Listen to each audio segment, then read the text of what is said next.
This is more about living in the time of the coronavirus epidemic. It's over half a year ago, though, in time. Just got wind of another epidemic. A tech epidemic, not a health. Still, it's not good for us. It is at least 5 times cheaper to build a computer in China. Consequently, nearly every computer, Apple, Dell, etc., is built in China. So we can trace this back to China if we like. But we did this to ourselves. All of those computers built in China have malware built into them. All the ransomware guys have to do is activate it so everyone is completely vulnerable. And a big company gets hit with a ransomware attack every day, and they all pay up. It's a nice business. China has also cornered the market on rare earth materials necessary for making computer chips that go into just about everything, including cars. We have no supply of that resource, so there is no inventory of new cars. Used cars are as expensive as new ones, and rental companies are charging outrageous rates for the limited number of cars in their fleet that they have.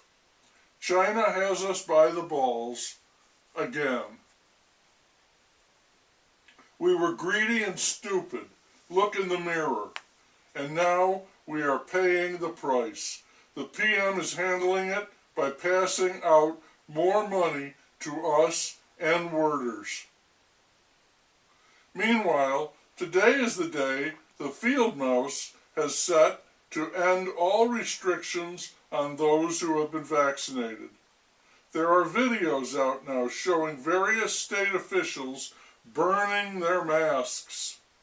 We'll stop wearing them, but we'll put them away in case this takes yet another turn and we need them again.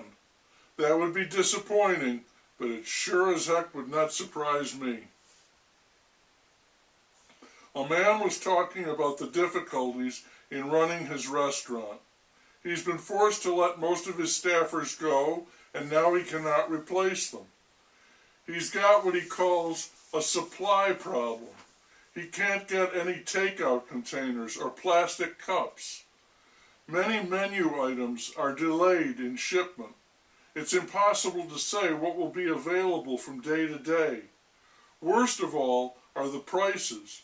People show up and they want chicken wings for $0.10 a piece. They protest when the bill shows $1 a piece. What he called protein is costing double or more across the board. Service is slow, prices are high, the customers are not pleased. Some just get up and walk out, and they don't come back. Encouraging economic news. The number of people collecting unemployment benefits is coming down. That number is currently 15.4 million Americans. And the PM is boasting about this. 15.4 million people out of work and getting paid. That's good! Where did he study economics? And I'm beginning to hear the experts talk about the possibility of high inflation, as high as 20%. According to me, who is a doofus and no expert, we are already at 20%, and it's going to get a lot worse. Somehow the PM will find a bright side to this and boast about it, or blame it on the trumpet. The PM practices budge economics. The cicadas are more emphatic now, buzzing symphonically and flying around.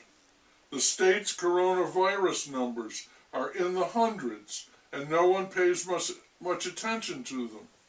The only caution is a warning. Watch out for the fall, a new variant, or maybe an unexpected surge. But for now, the epidemic is receding. The PM still boasts about the vaccines and the economy. There are supposedly, according to some government agency, over 8 million job openings in the U.S. I heard an expert say they were having trouble filling them due to child care problems.